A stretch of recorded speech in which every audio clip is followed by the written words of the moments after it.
Okay, next bit.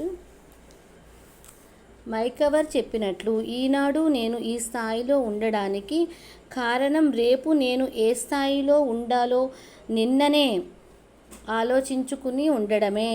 ఈరోజు నేను ఈ స్థాయిలో ఉన్నాను, గొప్ప స్థాయిలో అంటే నేను ఏ స్థాయిలో ఉండాలి ఈరోజు అన్నది ఆలోచించుకున్నాను అనేది ఈ రకమైన ప్రేరణకు మంచి ఉదాహరణ.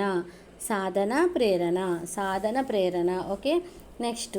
పరిశీలన అభ్యసనలో అభ్యసనం జరిగే సోపానాలను సరి అయిన క్రమం ఏంటంటే అవధానం, ధారణ, పునరుత్పాదన, పునర్బలనం.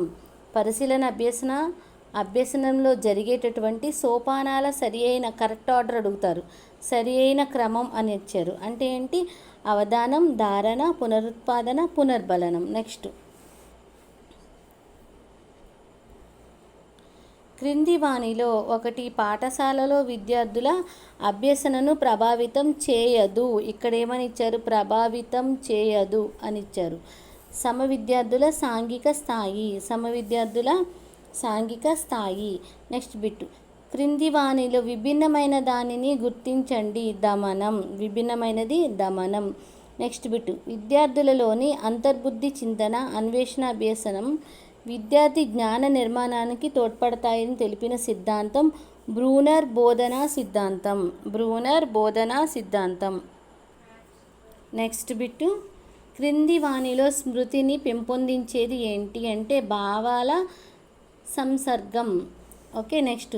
పిల్లలు తామున్న ప్రపంచాన్ని అన్వేషించి ఆయా అనుభవాల ద్వారా జ్ఞానాన్ని నిర్మించుకుంటారు అని పేర్కొన్న విజ్ఞాన శాస్త్రవేత్త ఎవరు అంటే పియాజే. నెక్స్ట్. హిందీ భాషా ప్రావీణ్యం ఈత నేర్చుకోవడానికి. స్టడీ అనేది ఎప్పుడు కూడా హార్డ్ వర్క్కి ఎప్పుడు కూడా ఏమవుతుంది? మ్యాచ్ అవుతుందా? ఈత నేర్చుకోవాలంటే చాలా హార్డ్ వర్క్ చేయాలి. అది ఫిజికల్ వర్క్ అన్నమాట ఇది. కాబట్టి దీనికి బదలాయింపు అనేది జరగదు, శూన్యం అన్నమాట. కాబట్టి దీనికి ఆన్సర్ ఏంటి? శూన్య బదలాయింపు. హిందీ భాషా ప్రావీణ్యం ఈత నేర్చుకోవడంపై ఏ ప్రభావం చూపదు. ఈ రకపు బదలాయింపు ఏంటి? ఎలాంటి ప్రభావం చూపించదన్నమాట. ప్లస్ లేదు, మైనస్ లేదు. కాబట్టి ఇదేంటి? శూన్య బదలాయింపు. 1వ తరగతి విద్యార్థి సంస్కృత శ్లోకాలను వల్లించడం. చూసారా, మళ్ళీ వచ్చింది బిట్టు. సంస్కృత శ్లోకాలను వల్లించడం. ఇందాక ఇంగ్లీష్ రైమ్స్ అనమాట. బట్టి స్మృతి. Okay, next. ఒక వ్యక్తిని ప్రత్యేకమైన పనిని చేయడానికి పురికొల్పే ప్రక్రియను ప్రేరణ అంటారు. ఒక వ్యక్తిని ప్రత్యేకమైన పనిని చేయడానికి పురికొల్పే ప్రక్రియనే ప్రేరణ అంటారు. నెక్స్ట్. ప్రతి అభ్యాసకుడు అభ్యసన అంశాలను తనకంటూ ఒక ప్రత్యేక విధానాన్ని ఉపయోగించి నేర్చుకుంటాడు. ప్రతి ఒక్కరు కూడా ఎవరి స్టైల్లో వాళ్ళు నేర్చుకుంటారనమాట. దీనిని ఏమంటారు? అభ్యసన శైలి అని అంటారనమాట. మనం ఒకరు నేర్చుకున్నట్టు ఇంకొకరు నేర్చుకోరు, ఎవరి విధానం వాళ్ళకు ఉంటుందన్నమాట. దాన్ని ఏమంటారంటే అభ్యసన శైలి. అభ్యసన బదలాయింపును వివరించే అతి ప్రాచీన సిద్ధాంతం ఏమిటి అంటే నియత క్రమశిక్షణ సిద్ధాంతం. అభ్యసన బదలాయింపును వివరించే అతి ప్రాచీన సిద్ధాంతం నియత క్రమశిక్షణ సిద్ధాంతం. ఓకే, నెక్స్ట్ బిట్ చూద్దాం.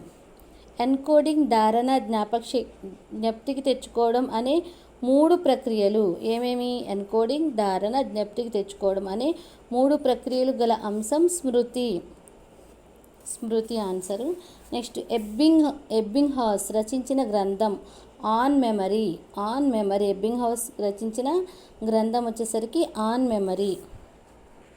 130 వరకు బిట్స్ ఉన్నాయి కదా, మనం 95 వరకు చూసుకుందాం. మిగిలినవి నెక్స్ట్ వీడియోలో. గత అభ్యసనం ప్రస్తుత అభ్యసనానికి విషయాల పునర్బలనకు అడ్డంకిగా ఉంది. ముందు నేర్చుకున్నది తర్వాత నేర్చుకున్న దానికి అడ్డంకిగా ఉంది. దాన్ని ఏమంటారు? పురోగమన అవరోధం. సగంలో ఆపిన పనులు పూర్తిగా చేసిన పనుల కంటే బాగా గుర్తుంటాయని చెప్పిన వారు ఎవరు అంటే జైగార్నిక్. ఇవి చాలా చాలా ఇంపార్టెంట్, గుర్తుపెట్టుకోండి.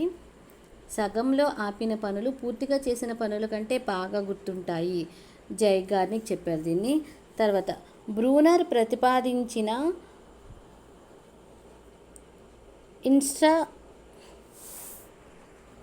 Instructional scaffolding.